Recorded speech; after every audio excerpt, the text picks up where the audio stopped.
এই জাহান্নাম থেকে বাঁচার উপায় কি? এই জাহান্নাম থেকে বাঁচার উপায় কি?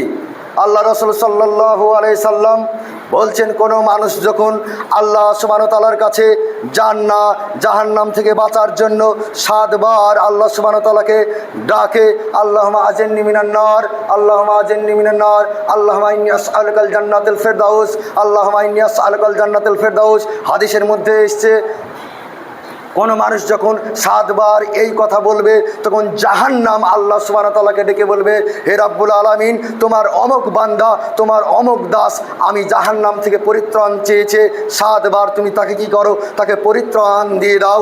আর যখন আমরা বলবো আল্লাহুম্মা ইন্নী আসআলুকাল জান্নাতুল ফিরদাউস, আল্লাহুম্মা ইন্নী আসআলুকাল জান্নাতুল ফিরদাউস, আল্লাহুম্মা ইন্নী আসআলুকাল জান্নাতুল ফিরদাউস, এই বাক্যটি বলে যখন আল্লাহ সুবহানাহু ওয়া তাআলার কাছে জান্নাতুল ফিরদাউস চাবো, তখন জান্নাত আল্লাহ সুবহানাহু ওয়া তাআলাকে ডেকে বলবে, হে রাব্বুল আলামিন, আপনার পিরোজপুরের অমুক বান্দা মসজিদে বসে বসে হাত তুলে 2 রাকাত সুন্নাত নামাজ পর তোমাকে এই বলে তোমার কাছে জান্নাত চেয়েছে, তুমি কি করো? তাকে জান্নাত দিয়ে দাও, তার জন্য জান্নাতকে অবধারিত করে দাও।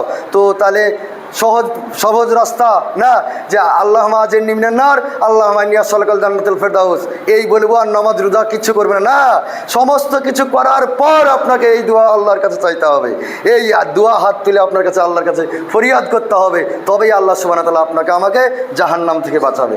যাই হোক, টাইম 5 মিনিট পার হয়ে গেছে। ওমা আলাইনা ইল্লাল বালাগ।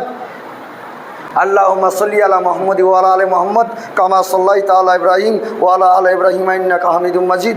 আল্লাহুম্মা বারিক আলা মুহাম্মাদ ওয়া আলা আলি মুহাম্মাদ কামা বারাকতা আলা ইব্রাহিম ওয়া আলা আলি ইব্রাহিম ইন্নাকা হামিদুম মাজিদ। আসসালামু আলাইকুম ওয়া রাহমাতুল্লাহি ওয়া বারাকাতুহু।